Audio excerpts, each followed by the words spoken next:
So the very first exercise, you are going to need access to your rolling pin. This is not a rolling pin that you would use in the kitchen per se, but it has the same thing in that it's got a handle on either side and the middle spins. So the reason that you're using something like a rolling pin is because you're going to use it to work on your own muscles. So what I want you to make sure you do while you're using this is avoid bones, meaning you're going to avoid getting on the parts that are really just bone and skin. So if I was using your hand as an analogy, the palm has a lot of stuff on it, the other side just has knuckles, right? So you would never roll around your knuckles, but you might roll on the muscles in the palm of your hand. So the same thing applies to the hip. There's a big bone up here, the kind of the front of your hip bone, where you'd check for the, the size of pants and that sort of thing. And then there's another bone straight on the outside of your hip. That's one that tends to be quite tender when people lay on it or hit it. So when it comes to working around your hip and your legs and all those sorts of things, I want you to make sure you're not hitting those two bones. You're not going to do any damage. It's just going to feel uncomfortable and you're not going to get a benefit out of it. That's all. So what we're going to do for today is we are actually going to work up towards the front of our hip and a little off towards the outside. So it's going to be with the rolling pin kind of straight up and down and also tilted off to the side by about 45 degrees. You don't want to put as much pressure in this as you possibly can, although you might want to put a fair amount if you find that it feels really good. For most people, the limiting factor when they're using this on themselves is actually going to be the endurance of their arm muscles, more so than the place that they're pushing. So to get yourself in position for this, what you want to do is find some position that you can get some good leverage that you can push straight down. So we're going to be working towards the front of our thigh and a little bit towards the outside, up towards our hip. So we're going to start by doing about 20 repetitions where we're just gently rolling from the front of our hip midway down our thigh, and then we're going to take a short break and then do it towards the outside. So I want you to kind of find the crease in the front of your hip, push straight down, and they're going to do 20 rolls straight back and forth. Some of you might find that this is pretty tender. Some of you might not find it's tender at all. But the quadricep muscles, the ones that cross the front of your hip, are also the ones that go all the way down the front of your thigh.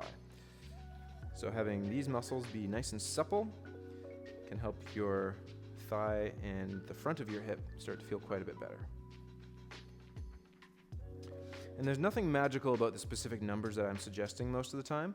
I'll usually say we're going to do 20 repetitions if we want to do a fair amount, or 10 repetitions if we want to do just a little bit.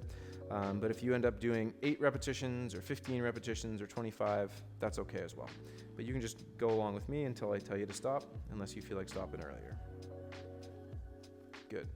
So we're going to take a short break, try to let that relax. We're going to switch straight over to the other side where we can do the same thing. So this time you're going to do the other leg, and you're just going to take the rolling pin and press straight down in the crease of your hip, and then you're going to press straight out, and we're going to do that back and forth about 20 times again. As much as possible, I'd like for you to try to relax the muscles that are on top of your thigh. It might not be that easy to get them fully relaxed, but you should be able to get them at least a little bit relaxed. And if you find that this feels pretty good, don't be afraid to put a little bit of pressure in there. As long as you're not getting to the point where you're pressing all the way down to the bone, you should be entirely fine. And a lot of you are probably already figuring out that the back of your arms and your shoulders will start to fatigue a little bit doing this. So you get the added bonus of also getting some arm exercise in. Good. Okay, now we're going to switch back to the first side. And this time, you're going to be essentially where the opening would be on a pocket. So if you were going to reach your hand into your pocket, where that little opening would be to get your hand into, that's about where we're going to go with the tiger tail or with the rolling pin. So for the most part, it means rather than being straight top to bottom, you're going to be tilted off to the side just a little bit. You don't have to be straight onto the side like this.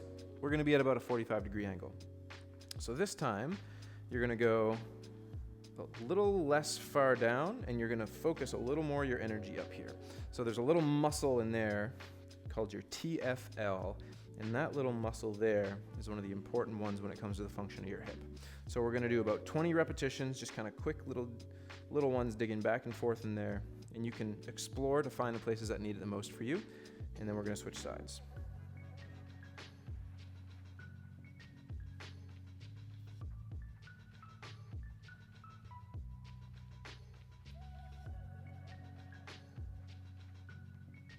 So remember what I said, that we're trying not to hit bone while we do this. So if you get too far over, you're probably going to roll on top of a bone. So try to get it around that 45 or maybe even a little more towards the front, depending on how you're built. Good, we've got about 20 repetitions there. So we're gonna switch sides. Your arms might be starting to fatigue now, which is entirely normal. If anything, it's an added bonus. We wanna be exercising as much as we can. So we're gonna do the same thing again. We're gonna be straight down towards the crease of our hip, and then we're gonna be pushing off towards the side a little bit so that the middle is up and the outside is down. And then we're gonna do about 20 repetitions of rolling back and forth that way.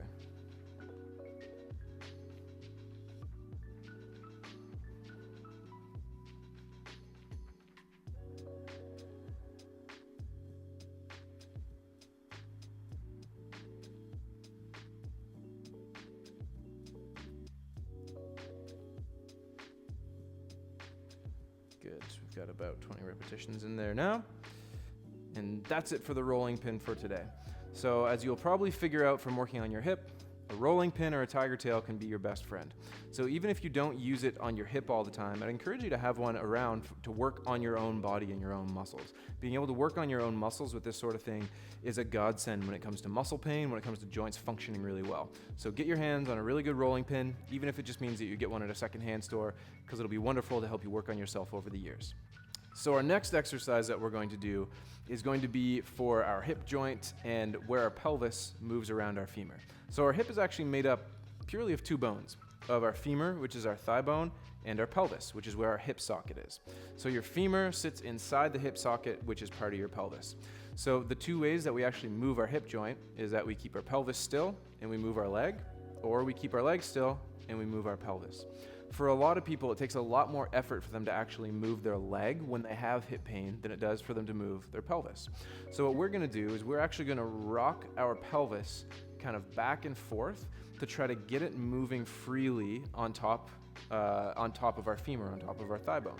So this is a very small movement, but it's gonna take a little bit of effort and a lot of control. So I'd encourage you to just go slowly and make sure that you have it under control rather than trying to get very far in it. So what you're gonna try to do is you're gonna scoot towards the back of your chair. You're gonna sit very far upright. You're gonna scoot towards the back of your chair until your tailbone, the back of your pelvis, hits the back of the chair. And then from this position, what you're gonna do is you're gonna keep your hands on top of your knees, and then you're going to intentionally slouch. So you're gonna be having your pelvis rock backwards like this, and then we're gonna do the exact opposite, and we're gonna go this way. So the easiest thing to pay attention to is actually where your ribs and your midsection go, because if your ribs and your midsection go forward, your pelvis naturally rolls and rocks forward, and if your ribs and your midsection go back, then they go backwards. So all we're gonna do is we're actually gonna go back and forth like this to try to get a little bit more movement in our hip joints. So for some people, as they go forward, they might get a little bit of a pinch in their hips, and that's entirely fine. People's hips are all shaped quite differently. If you're at the point where you're trying to avoid a hip replacement, I'd encourage you not to push very far forward like this, because you might be hitting bone on bone.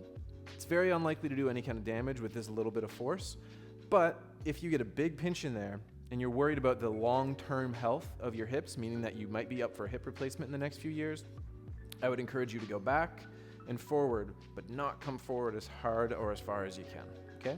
So we're just gonna do 10 slow versions of this, and then we're gonna move on. So let's rock back and forward, and we're gonna do that 9 more times.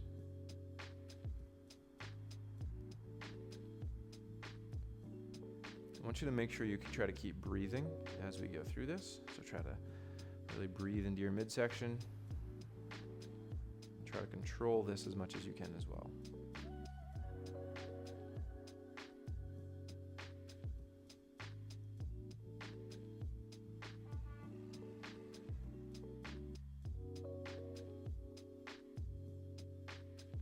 Let's just do one more here. Good. And then relax. So that's probably one of the easier exercises that we're going to get to do, but it is a very important one because it actually gives you a great amount of control over your hip joint without you having to move your leg around a lot. So I'd encourage you, when you do that on your own time, if you do it on your own time, I'd encourage you to make sure you do it very slow and focus on control rather than range of motion. Meaning make sure that you can do it very smooth and very easily rather than trying to force it through a big range or going fast or using a lot of strength to get there. So now that we've done one of the easier exercises that we get to do, we are going to do one of the harder exercises that we get to do. And it's not harder because it's an inherently difficult exercise. It's just that most of us in today's day and age have hip flexors, which are quite weak. So our hip flexors are these muscles that are attached deep inside our abdomen to the front of our spine, and then they go through our midsection and they attach to the front of our femurs, our leg bones. So your hip flexors, they flex your hip. They're the thing that takes your femur and lifts it up or lifts it towards your belly button. So most people, if we spend a lot of time sitting, what you end up with is usually quite weak hip flexors because they don't do much for us when we sit. So what we're going to do is we're just going to put a little bit of resistance into those hip flexors, and we're going to use them repeatedly. So for some people, the further up this goes, again, they might get a little bit of a pinch in the front of their hip. If that's the case, you can actually have your foot come up and across a little bit, and that will help. Or you can take your foot out to the side a little bit, and that will help. The goal of this exercise is not to get a huge range of motion. The goal of this exercise is just to feel the muscles deep in the front of your hip doing some work. So you shouldn't feel a large amount of pain or discomfort doing this, even though as the reps go on, they can become a little bit uncomfortable.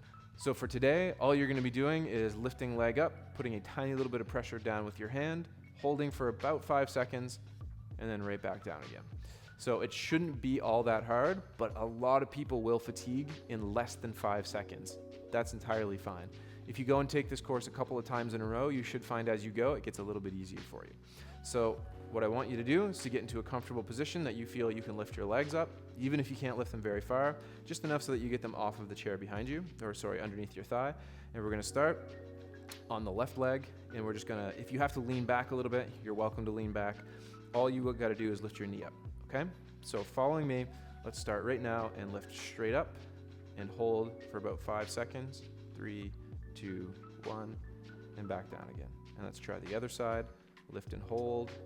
4, 3, 2, 1, and back down again. That'll give you a good indication of exactly how you're going to feel your hip flexors, even just doing one round. So if you're like a lot of people, you'll feel like you did a lot of work in here just for those 5 seconds. But we're going to do this a few more times. We're going to do all of the left side, then we're going to do all of the right side for 4 more rounds, okay? So get into position again, and let's lift your left knee straight up. 5, 4, 3, 2, 1, and back down again. Take a breath. Take that left leg straight up again and push with your hand. 5, 4, 3, 2, 1, and back down again. Then we're going to do the same thing. Lift straight up again. And 5, 4, 3, 2, 1, and down. And we're going to do one more. Lift up. 5, 4, 3, 2, 1, and then relax. So as you may have figured out, even though we only did one side, it can actually be a little bit of work for your midsection as well. That's great.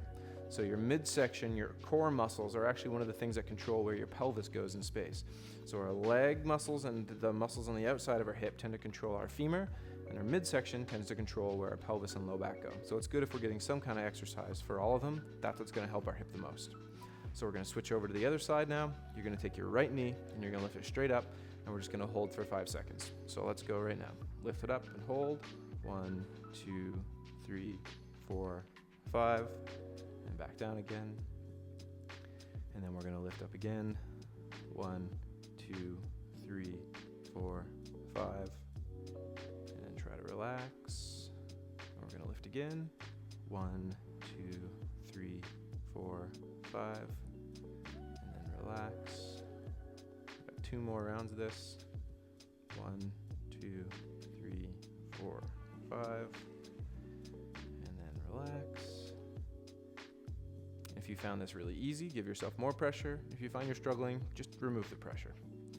Let's do one more. 1, 2, 3, 4, 5, and then relax. Good. So that will actually be one of the most difficult exercises that I'm going to get you to do through this entire series. We might do them a slight bit longer, or we might do them with repetitions instead of a hold, but just know that that's one of the more difficult things we get to do. So if you don't have the ability to do it fully today, you should get better as we go. So for the last exercise that we're going to do today, you are going to need your yoga block, which we talked about at the start. And the yoga block is something that we're going to use for a variety of reasons, so I'd encourage you to get one if you don't have one. So for this exercise, this is actually more of a mobilization than anything else. This should be one of the easier things that we get to do. So what you're gonna do, scoot towards the back of your chair. You're gonna lift one leg up and you're gonna place the yoga block the thin way underneath one of your thighs.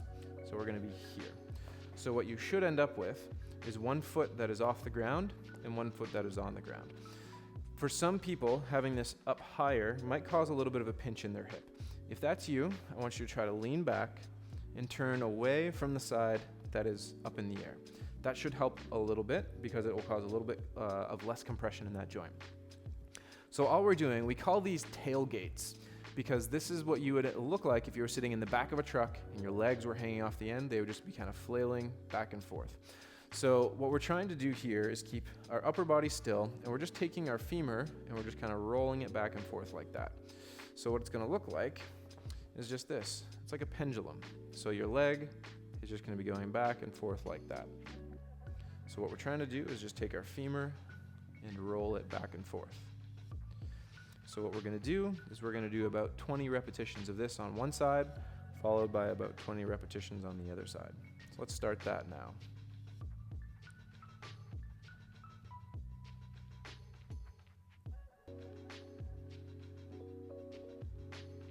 That's about 10 repetitions.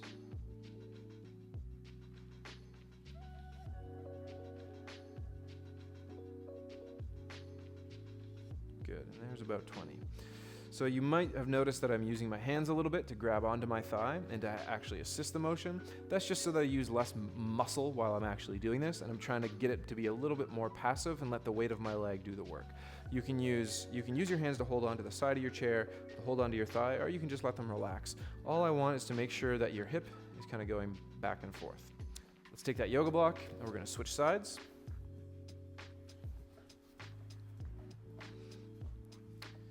And we're going to do the exact same thing on the other side.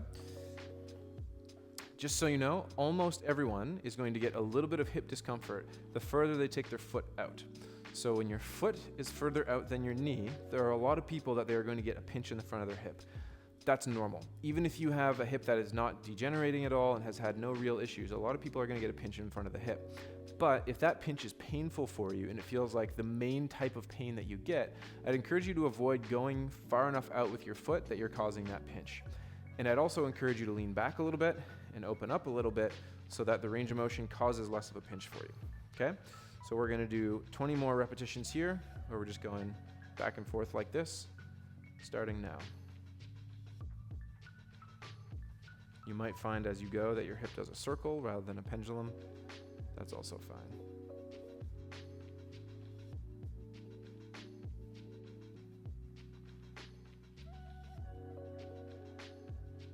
We're just over halfway here.